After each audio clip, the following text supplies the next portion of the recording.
Welcome to Cam Look, your bi-weekly bit of the Cincinnati Art Museum. Each Tuesday and Thursday, a staff member or volunteer will present an object from the museum's permanent collection and pose questions for discussion.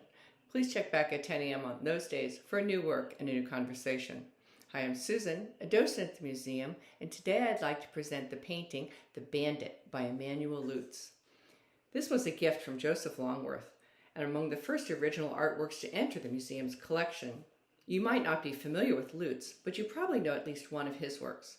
He did the iconic painting of Washington crossing the Delaware. More on Leutze later. For now, let's concentrate on this intriguing individual he identified as a bandit. Does he look threatening to you? Might that penetrating stare precede a sudden violent action? The angle of his red cape really draws your eye to the unseen recipient. His size, he's massive, makes me think this bandit might work through intimidation. Leutze has really emphasized this with the close-up and bulky costume. Slow and deliberate are characteristics I'm ascribing to him, and smart. Smart enough to let others do his dirty work, perhaps. His complexion is free of scars, with few lines. He must be young. His hair has not even a touch of gray. Is he hiding his true self behind that massive beard and mustache?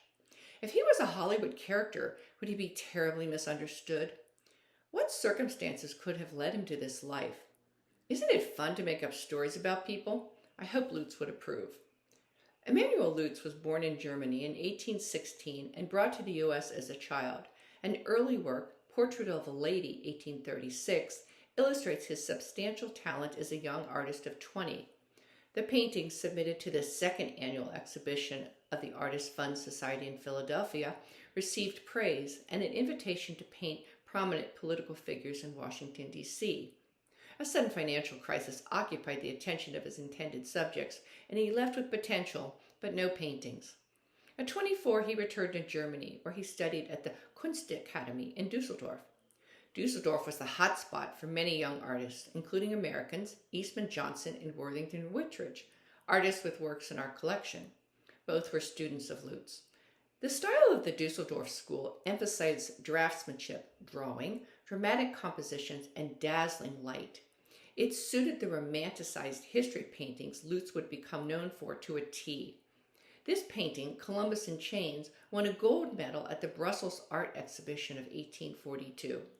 Purchased by the Art Union of New York, it was the subject of a souvenir stamp commemorating the 400th anniversary of that voyage. Leutze returned to the U.S. a celebrated artist in 1859. Dividing his time between New York and Washington, D.C., he had no trouble obtaining portrait commissions at this stage of his career. In 1860, he was commissioned to decorate a stairwell in the U.S. Capitol.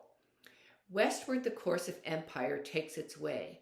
More commonly known as Westward Ho, can be found behind the Western Staircase in the U.S. House of Representatives. Recognized widely for his infamous painting of Washington, Leutze died at the relatively young age of 52 and is buried in D.C.